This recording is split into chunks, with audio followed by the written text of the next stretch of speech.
Saudara, kali ini firman Tuhan kepadaku, kita membuka Efesus pasal 1. Mari kita baca 17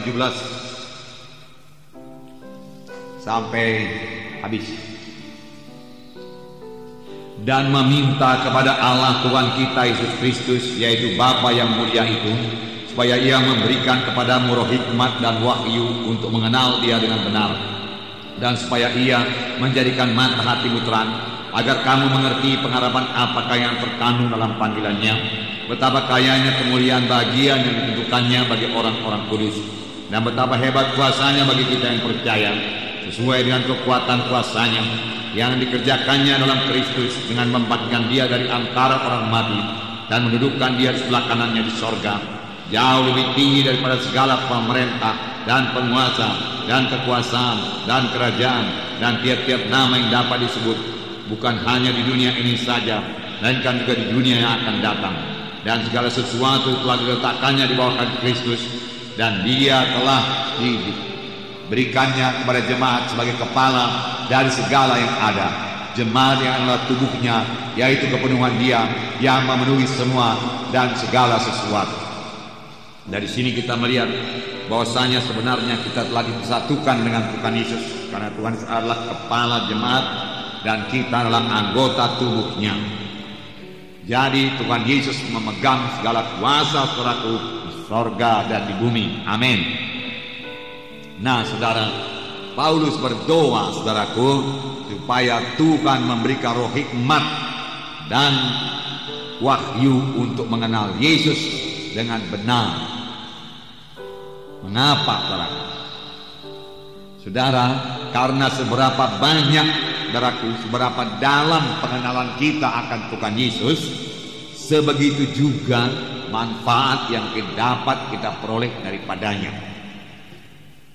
Pengenalan akan Tuhan Yesus tidak dapat dilakukan, saudaraku, dengan pikiran manusia, dengan panca indera manusia ini. Ini sangat terbatas, saudaraku. Dan pikiran dan panca indera manusia ini hanya kontak, saudaraku, kepada perkara-perkara badannya saja. Dia tidak bisa mengerti perkara-perkara rohani. Itu bukan bidang dia, saudaraku. Pengenalan akan Tuhan Yesus perlu sekali pertolongan Roh Kudus. Untuk mengenal Tuhan Yesus dengan benar, kita perlu sekali pertolongan Roh Kudus. Karena Roh Kuduslah sebenarnya satu-satunya yang dapat memperkenalkan Yesus kepada kita. Oleh sebab itu, kalau kita mau mengenal Yesus, persekutuan kita dengan Roh Kudus harus bertambah-tambah baik selalu. Amin, saudara. Nah, saudara, yang kekasih dalam nama Yesus, oleh sebab itu perlu sekali Roh Kudus memberikan pengenalan yang benar, saudara, dalam hal ini, saudara. Nah, saudara yang kasih, tadi hari ini kita melihat Tuhan Yesus sebagai Raja yang memegang kekuasaan tertinggi di sorga dan di bumi. Supaya pengenalan kita juga mengetahui dengan pasti bahwasanya Tuhan Yesus berkuasa penuh, memegang kekuasaan tertinggi atas seluruh kerajaan, atas seluruh bangsa. Karena firman Tuhan mengatakannya demikian. Dan ini bukanlah terjadi nanti pada masa yang akan datang. Bukan, itu sudah terjadi sekarang, sedang berlangsung sekarang ini. Amin. Sedang berlangsung sekarang ini. Dan bagi saudara yang mengerti, saudara boleh mengambil manfaat daripadanya.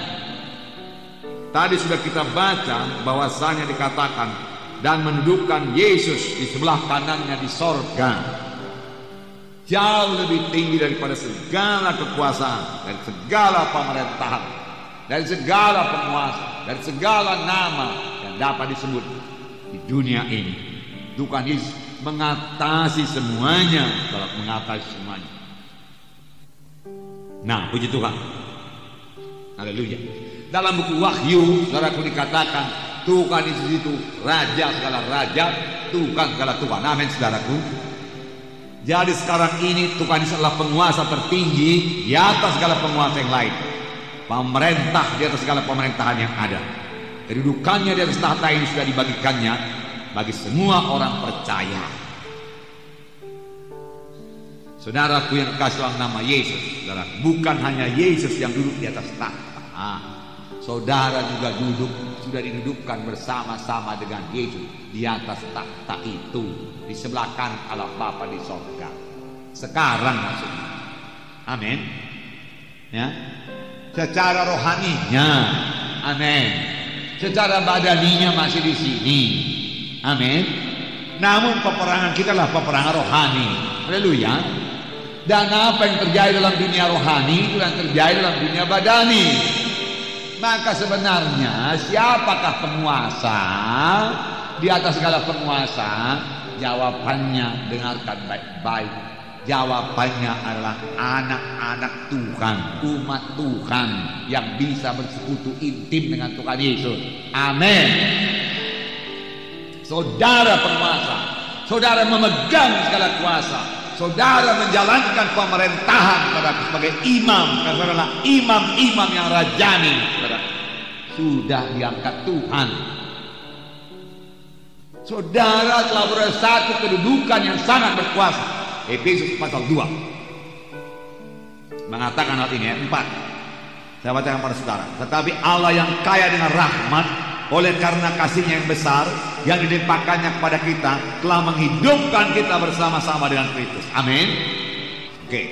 Ayat 6. Dan di dalam Kristus Yesus ia telah membangkitkan kita juga dan memberikan tempat bersama-sama dengan Dia di sorga.